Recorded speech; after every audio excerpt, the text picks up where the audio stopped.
8:43. I've calmed myself down now. I was very upset earlier on. But joining us now to go through the headlines, columnist Emma Wolfe and journalist Ella Whelan. Good morning to you both. So... let's start off with that subject, then, that men are the weeper sex. Yeah, tell us more, Ella. Yeah, this is... well, I think it's something that we all know, which is that there has been a shift... well, that it's, a lot of male celebrities have been crying in public more.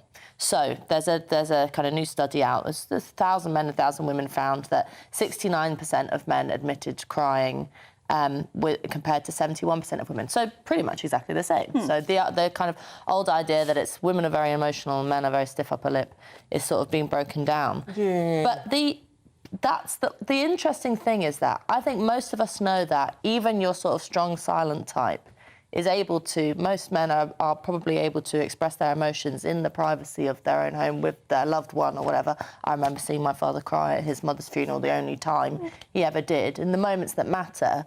And I'm not sure how good it is that... I think it's good that men can express their emotions, but I'm not sure how good this sort of public emoting thing is. And also, I mean, I think it's a bit of a flawed argument. I just don't think most men don't want to cry in the same way as women. I mean, I occasionally shed a tear. I might get a bit dewy-eyed, but I'd never burst into great sobs and... But I don't think... and lots of women don't either. I can't remember the last time I cried, but I feel, as I hope men do, that I'm able to, if I want to, or, if I need to express emotions, but I don't manifest that as crying. I don't cry at books or movies, for example. I think this is really important in that we're moving towards... I mean, we know that male suicide is much, much, much higher than female suicide and men, you know, mental health of men and depression and all of that. So it's really important that they're able to have an outlet. But whether it actually has to be tears and sobs and wailing or weeping, I think that's kind of beside the point. You can feel intensely, can't you? You can feel overwhelmingly sad or lonely without crying, without anyone even knowing. The funny thing is, though, I mean, you're saying I think most of us do know how to keep it in, but it is good to let it out sometimes. It is, yeah. I mean, there's something chemical about crying, isn't it? You feel better after a cry. Yeah. Well, the other interesting thing about this article is that one of the women quoted in it as a sort of expert on relationships and emotions says that there might be a case of women in relationships feeling aggrieved that their men who they thought were the sort of macho protector, strong, silent types are suddenly bawling at, you know, soap operas and films and things like that, and that it might cause some tension in a buyer's remorse or whatever. Yeah, I can't see that many people suddenly breaking down over an episode of EastEnders sort of thing, really. Anyway, I don't know. There are the occasional movies that get you going, aren't they? But they don't. Yeah. But you're not bawling, are you? Oh, I am. Are you a baller? I can't cry at a movie. Honestly, I could cry at the drop of a hat. I'm such a over-emotional baller. It's nothing about me politically or anything. I would never have thought you would be. For films and things, no, music makes me cry. But isn't that about the idea that it's almost a sort of genetic predisposition? It must be, because I barely cry at all. Yeah, I could be at a funeral and feel incredibly sad and not cry. And I think maybe that's the thing, we shouldn't feel that we need to turn it on. Well, if you put your drink down and put your fag out, maybe you'd get more involved in the service. I'm just suggesting. I gave up smoking 15 years ago. I still miss it. Don't you be talking about me holding a fag. I remember when Princess Diana died.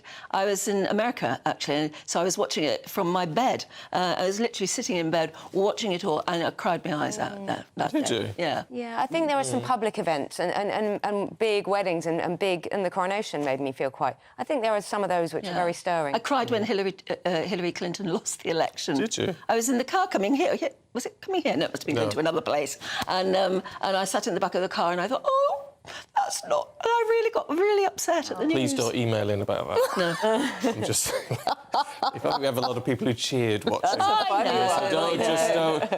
I had a little cry. Don't email us at GBNEWS. No, don't. OK, let's have a look at Dom being off his trolley. This is Mr Cummings, and likely what Boris Johnson is going to say in the So this is going to be blockbuster. We've already had a couple of days of Matt Hancock, and that was pretty blockbuster, you know, in terms of how he was able to justify. I mean, it's basically weeks and weeks and months miles and years ahead of these politicians justifying and blame shifting. Not my fault, Gov, not my fault. Oh, it was his terrible, fault. isn't it? Matt Hancock telling us that, if he'd been in charge, thousands of lives would have been saved, Number 10 weren't listening to him, yada, yada, yada. So Wednesday and Thursday next week, we have Boris Johnson rocking up, or as Dominic Cummings would say, rolling up in his shopping trolley at the inquiry, giving evidence at the inquiry, the COVID inquiry.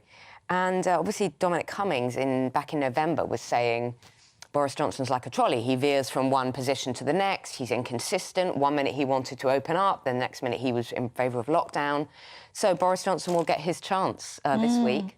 I wonder if he'll throw mud back. Justify himself. Yeah. Yeah, I mean, they're sort of saying that he's not going to be attacking Dominic Cummings too much, that he's going to be focusing on making a sort of, I wonder if we get ministerial statement. I wonder if we get a reference to Barnard Castle thrown in there somewhere. Dominic Cummings who...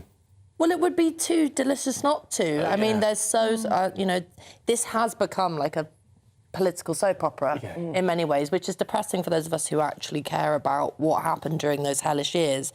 But, there is also I think probably what will be most pressing on Boris Johnson's mind is the fact that, troubles within the Conservative Party and his alleged desire to get back into the seat, control seat. So this is sort of a performance in which will be judged as whether or not he'll be allowed back near the Prime Ministerial office. I don't think he wants to do that. I doubt it's going to be on GBNEWS in the new year. Yes. What do you want? He's making a lot more money as not being a Prime Minister, just public speaking and stuff, than he is as a Prime Minister. I think he's done that, Yeah, well, yeah, I would think so. Anyway, let's have a look at the Telegraph, Ella, should we? Because there's a Labour councillor who's taken on a role of a lot of people would argue very important. He's in charge of climate change within his council or whatever, and in doing so, he's flown 40,000 miles. Well, this is the Telegraph has attempted. It's an estimate. They've looked at his Instagram account and have seen all these pictures of cheeky trips. That's his words. Cheeky trips to this and that kind of place, and I've estimated that he might have flown 40,000 miles. He's one of my local councillors, Hackney's cabinet member for climate change, Meet Coburn, and it's just interesting because I think that most people would have no problem with anyone going on holiday, and he's come back and said, well, a lot of it was by rail and a lot of it's for my work, and that's fine. And even going on a cheeky trip to New York, as he's got nice pictures up on his Instagram. Wouldn't we all, if we had the money to do that? Travel, from my point of view, is a good thing. It opens your eyes to the world, you meet people, you have new experiences. It's an education as well as an enjoyment. The problem is Mr Coburn is part of Hackney Council and the Labour Party, but also Conservatives, this narrative that, as he puts it in one quote, the way we travel can have a huge impact on the climate. And he's pro-LTN, he's pro-ULEZ, and the narrative is, don't travel to save the planet, you little people. But I will swan off wherever I like. Yeah. And that sticks in the craw. That's it does, and it's a little bit like the images coming out of COP. I've just seen another picture of John Kerry strolling off his private jet, literally with the sort of quote from him underneath saying, we must stop travelling, we must stop flying, we must save the planet. And they're literally strolling off their private jet. So I think it's the blatant hypocrisy. It's a bit like the Meghan and Harry thing, going to a climate change conference one day and the next day getting on their private jet and going off to a Caribbean island. We see that kind of...